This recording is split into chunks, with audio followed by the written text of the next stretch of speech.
महाराजगंज में कल तो थे। ये कुछ आदमी गद्दारी कही गए ने पूरा महाराजगंज खत्म हो जाता इस वाले टाइम दी ना 2 घंटा का। जो वीडियो आप देख रहे थे वो बहराइच के बेड़वा गांव का है। इस वीडियो में दिख रहा है कि 2 युवक महाराजगंज में हुई हिंसा में भाग लेने की बात कबूलते हैं और ये भी कहते हैं कि हिंसा पहले से सुनियोजित थी और पुलिस ने इसके लिए 2 घंटे का समय भी दिया था। ये चौंकाने वाली कहानी दैनिक भास्कर के शुभम और शिवम श्रीवास्तव की रिपोर्ट पर आधारित है। इस रिपोर्ट में एक पुलिस वाला ये भी दावा करता है कि महासी तहसील में भाजपा विधायक सुरेश्वर सिंह की इजाज़त के बिना इलाके का पत्ता भी नहीं हिलता। आज वीडियो में इसी कहानी के सभी पहलुओं पर बात होगी, तो पूरी बात समझने के लिए वीडियो अंत तक देखना ना भूलें। नमस्कार, मेरा नाम है ज़ीशान कास्कर और आप देख रहे हैं द वायर। आप सभी को याद होगा 14 अक्टूबर को बहराइच के महाराजगंज में दुर्गा पूजा की विसर्जन यात्रा के दौरान हिंसा भड़क उठी थी। इस हिंसा में एक युवक की गोली मारकर हत्या भी कर दी गई थी, जिसके बाद पुलिस ने 2 कथित आरोपियों का एनकाउंटर कर दिया था। आरोप प्रत्यारोप का सिलसिला चला, लेकिन अब कहानी एक नया मोड़ लेती दिख रही है। अभी तक किसी ने भी पुलिस के रोल पर सवाल नहीं किए थे। सभी ने दोनों पक्षों के उपद्रवियों की आलोचना की थी, लेकिन दैनिक भास्कर की रिपोर्ट कई सवाल खड़े करती है।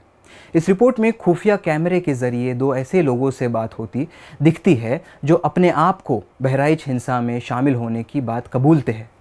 वो ये भी कहते हैं कि सब पागल हो गए इस बात से कि मुसलमानों को गिराना है, और कबूलते हैं कि जानबूझकर मुस्लिम समाज से जुड़ी संपत्ति ही फूकी गई, जैसे कि एक हीरो बाइक की एजेंसी जला दी, चूँकि उसमें सिराज नामक एक व्यक्ति के पैसे लगे थे। एजेंसी जल गई 2।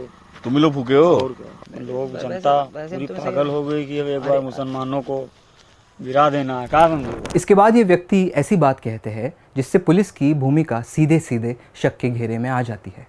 ये 2 व्यक्ति वीडियो में कहते हैं कि 2 घंटे का समय दिया था पुलिस वालों ने कथित तौर से हिंसा करने के लिए, लेकिन उनमें से कुछ ने गद्दारी कर दी। अब वो पुलिस वाले सस्पेंड है। तो सारे पुलिस वाले हट भी गए, सारे सस्पेंड हो गए। सारे हरदी थाने के थे हाँ जो हमारे क्षेत्र के, ये वहाँ मौजूद थे। अच्छा। मूर्ति में, ठीक। हाँ इन लोगों ने गद्दारी की वहाँ। फिर ये सारे सस्पेंड हो गए हैं, दूसरे आए। कहानी में एक और इम्पॉर्टेंट कैरेक्टर है, वो है हरदी थाने का एक पुलिसकर्मी। वो ये कहता है कि इलाके में भाजपा विधायक सुरेश्वर सिंह की इजाज़त के बिना पत्ता भी नहीं हिलता। भास्कर की रिपोर्ट में विधायक से भी बात की गई है, लेकिन उन्होंने सारी जिम्मेदारी पुलिस के कंधों पर डाल दी और कहा कि महाराजगंज में 14 अक्टूबर को आचार्य संदीप का गाना बजाने से हिंसा हुई, जिसमें पाकिस्तान मुर्दाबाद ऐसी शब्दावली मौजूद है। लेकिन विधायक जी का बयान और सोशल मीडिया पर चले वीडियो एक अलग कहानी बयान करते हैं, जिसमें दिखता है कि महाराजगंज में डीजे पर जो गाने बज रहे थे उनमें गालियों का खूब इस्तेमाल हो रहा था, और वो भी मुस्लिम समाज को गाली देने वाले गाने चल रहे थे। बहरहाल कहानी पर वापस लौटते हैं। दैनिक भास्कर की रिपोर्ट में 2 युवकों के बयान से चिंता बढ़ती है।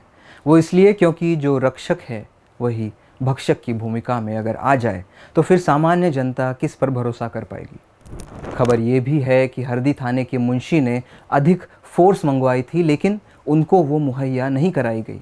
इसका जवाब भी प्रशासन को देना पड़ेगा कि पर्याप्त पुलिस बल हिंसा की घटना पर क्यों मौजूद नहीं था।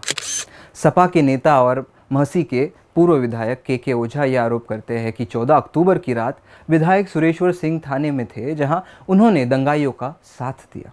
ओझा कहते हैं कि इसके बाद ही देर रात हर 2 किलोमीटर पर आग लगा दी गई थी। आखिर कब तक ऐसी घटनाएं होती रहेगी? राजनीतिक फ़ायदा और नुकसान की बात से समाजों के बीच की खाई को हम कब तक बढ़ाते रहेंगे? आज मेरी तरफ से इतना ही। देश की तमाम ज़रूरी खबरों के लिए देखते रहे द वायर। द वायर के और वीडियोस देखने के लिए सब्सक्राइब करें और बेल आइकन पर क्लिक करें। स्वतंत्र पत्रकारिता की आर्थिक मदद करने के लिए डिस्क्रिप्शन में दिए गए लिंक पर जाएं और अपनी राशि चुनें।